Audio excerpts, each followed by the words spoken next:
시청자 여러분, 안녕하십니까? 항상 건강하시고 행복하셔야 합니다. 오늘은 좋은 운을 불러들이는 방법이라는 내용으로 말씀을 좀 드리겠습니다. 그리고 문자 사용 많이 하시잖아요. 문자 넣을 때 오타를 참 주의해야 합니다. 어떤 어린 학생이 휴대폰으로 엄마한테 엄마 학원 끝나면 데리러 와, 이렇게 문자를 딱 보냈는데 받아본 엄마가 이렇게 휴대폰을 보니까 임마 학원 끝나면 데리러 와, 그러니까 엄자에서 작대기 하나 빠져버린 거예요. 그러니까 임마 학원 끝나면 데리러 와, 이렇게 되어 있는 거예요. 또 이 학생이 담임 선생님한테 선생님도 여름휴가 잘 보내세요 라고 문자를 보냈는데 선생님이 받아보니까 님자에서 미움이 빠져버렸어요. 그러니까 어떻게 되겠습니까? 선생님도 여름휴가 잘 보내세요 이렇게 돼버린 겁니다. 그래서 스님도 문자 이렇게 보내다 보면 오타가 한 번씩 나오는데 신경을 좀 써야 되겠습니다. 이번 주 금요일 날 백중 기도를 회양하면서 목련존자의 사리를 칭견하도록 하겠습니다. 구독이 붉은색이면 눌러주시고 좋아요와 댓글로 응원을 좀 해주시기를 부탁드리면서 시작을 하겠습니다. 안락하게 살려면요, 마음부터 비워야 합니다. 마음을 비우지 않고는 절대로 행복해질 수가 없습니다. 재산만 많으면 과연 행복할까요? 그렇다면 그동안에 왜 많은 부자가 목숨을 끊은 경우가 있었고, 부자인데 왜 가정이 파탄이 났고 빗나간 자식들이 있었을까요? 가난할 때는 형제들이 오손도손 모여서 잘 살던 집안이 돈 많은 형제가 하나 나오면은 집안 분위기가 싸늘해지고 냉랭해지면서 형제간의 우애도 없어지고, 부모도 부모 같지 않고 자식도 자식 같지 않는 것을 많이 볼 수가 있습니다. 사촌이 논을 사면 어디가 아픕니까? 제가 잘 모르니까 저한테 좀 알려주세요. 돈에는 4가지 기능이 있다고 합니다. 여러분 그 옛날 돈을 보셨죠?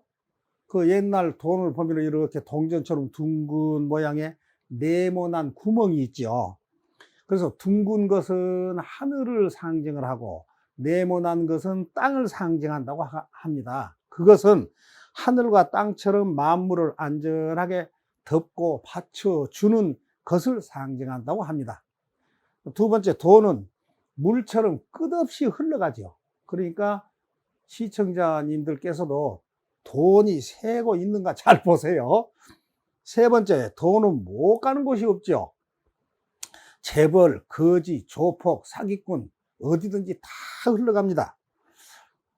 네 번째, 돈은 칼날처럼 날카로워서 매일 써도 둔해지질 않죠. 세상에는 돈 많은 부자 가운데서도 빈곤한 사람이 많습니다. 재물은 많이 가졌지만 정신은 빈 털털이어서 만족을 모르고 항상 욕심을 더 부립니다. 끝없는 욕망 때문에 잠시도 편할 날이 없습니다. 그래서 행복과는 거리가 멉니다. 많은 재산을 가진 사람일수록 더 많은 재산을 탐하여서 수단 방법을 가리지 않고 남들 재물까지 무자비하게 가로채 버립니다.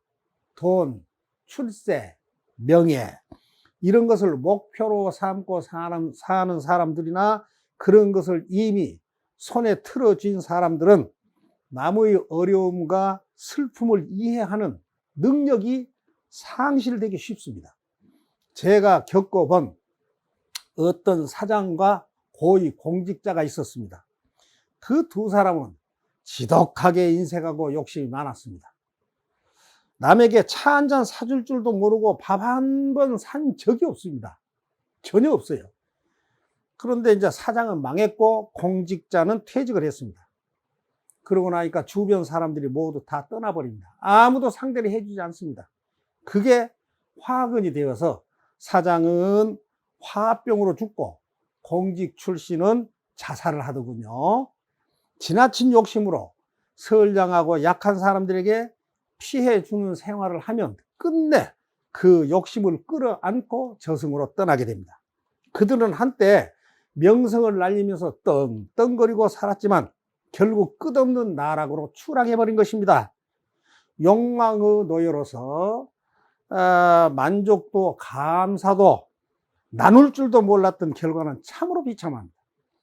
여러분, 돈이 없어도 기죽지 말고 돈이 많아도 교만하지 말아야 합니다.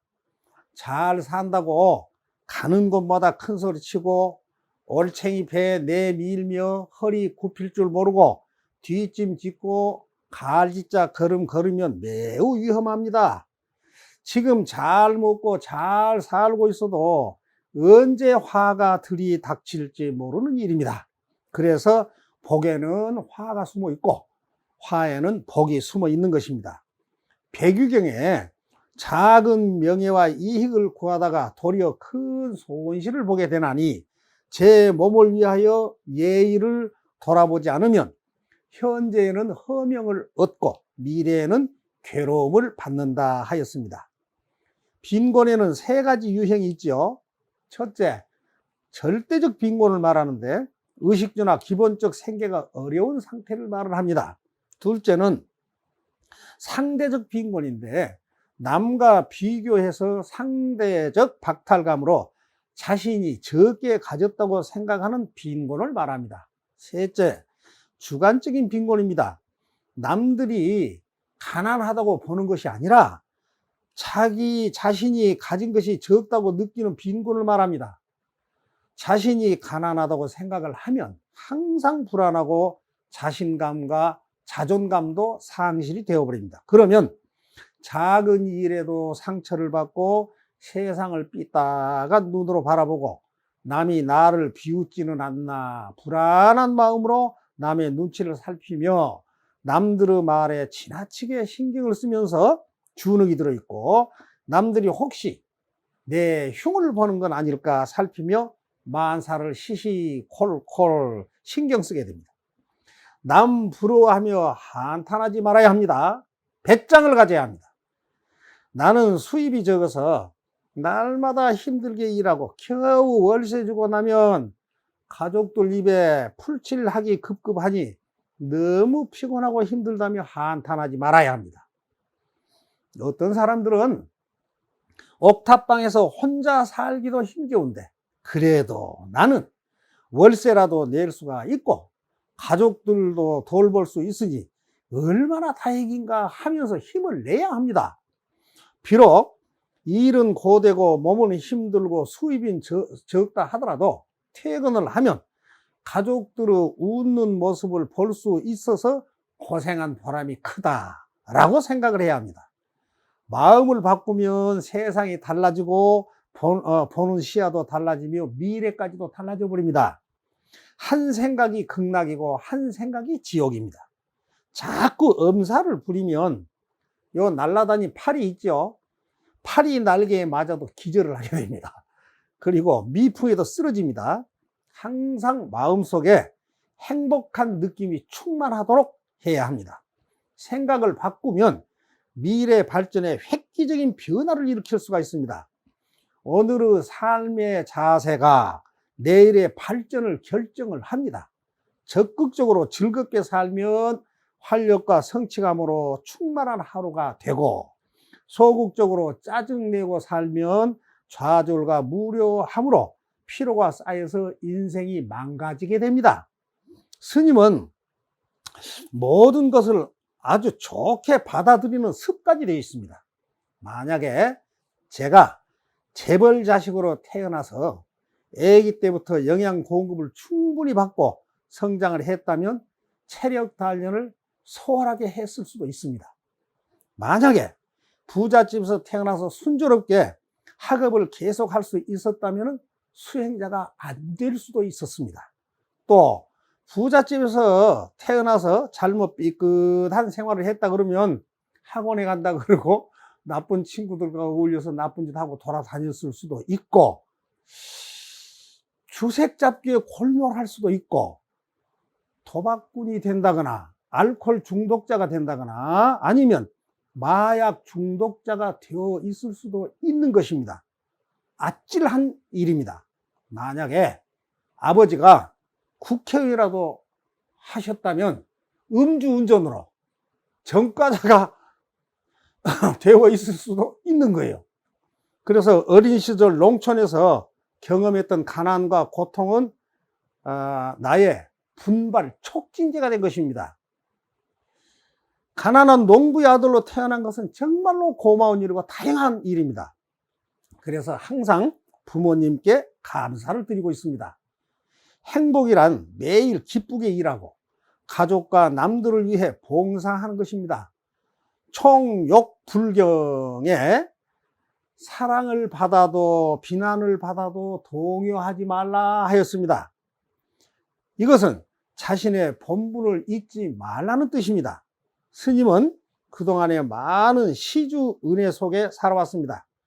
불자님들이 시주하신 물품, 금품들은 모두 스님이 진 빚으로 염라대왕 장부에 조목조목 모조리 기록되어 있을 것입니다.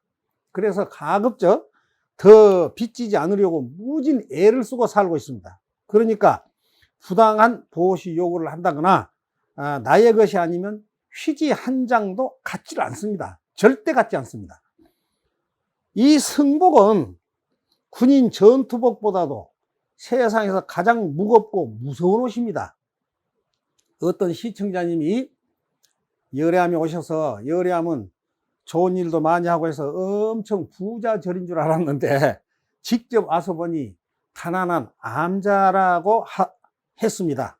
그런데 그분이 조금 실수한 거예요. 열애암은 엄청 부자절입니다.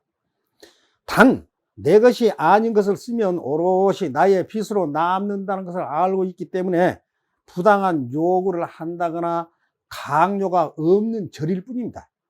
그동안 청빈한 생활 속에 신도들에게 조금도 부담을 주지 않았기 때문에 높아진 신뢰감으로 편안하고 즐겁게 살아가고 있는 것입니다. 세월은 0.1초도 쉬지 않고 흘러갑니다. 그래서 어느새 80을 향해 가는 나이가 되었습니다. 긴 인생을 등산에 비유해 보면 팔부능선이 코앞에 왔습니다. 그리고 항해에다 비유를 해보아도 육지에서 너무 멀리 떠나온 기분입니다. 그동안 앞만 보고 전진하느라 이렇게 멀리 와버린 줄을 몰랐습니다. 이제는 쉴 때도 되었고 멈출 때가 되어 갑니다. 그동안 많은 고통과 어려움 속에서도 부처님만 믿고 부처님만 의지를 하고 부처님의 가르침을 실천에 옮기려고 애쓰면서 살아왔지만 아직도 많이 부족합니다. 수시로 나를 점검해 보면서 나의 존재는 무엇인가 철저히 간파를 해 보면서 나는 이미 죽었다고 생각하고 살고 있어요. 왜냐하면 우리 아버지께서는 지금의 제 나이도 못 되어서 떠나셨습니다. 그래서 덤으로 살고 있다고 생각을 합니다. 스님은 불자님들의 섬김을 받기 위해서 스님의 길을 택한 것이 아니라 불자님들을 섬기기 위해서 스님의 길로 들어섰습니다. 그래서 어린 불자들에게도 경어를 사용하며 반말을 쓰질 않습니다. 항상 자비와 친절로 만나는 모든 분들 앞에 나를 낮추면서 겸손하게 살고 있습니다. 그래서 스님이 가장 싫어하는 사람은 반말하는 사람입니다. 스님도 반말하는 스님을 제가 제일 싫어합니다. 여러분, 하늘은 복 없는 사람을 내지 않고 땅은 이름 없는 풀을 키우지 않죠. 내 운명은 내 손안에 있다는 법문과 기도 연불, 경전 독성과 사경을 통해서 잘 알고 계시죠. 알면서도 오랜 습관을 바꾸지 못한 이유가 무엇일까요? 운명을 밖에서 찾으려고 하지 마시기 바랍니다. 이런 법문을 듣고 나서 그 의미를 해석해 본 후에 아하 하는 깨달음이 있어야 합니다. 내 운명은 분명 내 손 안에 있습니다. 그런데도 밖에서 운명을 찾아 헤매는 불자들이 계신다면 참 부처님 골치 아프시겠죠. 따라서 스님들도 참 골치 아프겠죠. 좋은 운을 만드는 이상적인 방법을 소개를 해드립니다. 잘 듣고 기억하세요. 첫째, 만나는 모든 사람에게 항상 미소를 보내보세요. 웃는 얼굴에 침 못 뱉지요. 장사를 하든 가정회를 들어가든 절에를 가든 친구를 만나든 길거리에서 마주한 낯선 사람 모두에게 잔잔한 미소를 보내보세요. 그것이 좋은 운을 불러 들어옵니다. 둘째, 긍정적인 생각으로 여유로운 삶을 스스로 만들어 보세요. 죽는 소리 하지 말고, 인상 쓰지 말고, 목소리 높이지 말고, 투정 부리지 말고, 비난하지 말고, 욕하지 말고, 안 된다는 말을 하지 마세요. 나무도 세월이 흘러야 성장하겠죠. 모든 상황도 하룻밤 사이에 좋아지지 않고 점차로 좋아진 것입니다.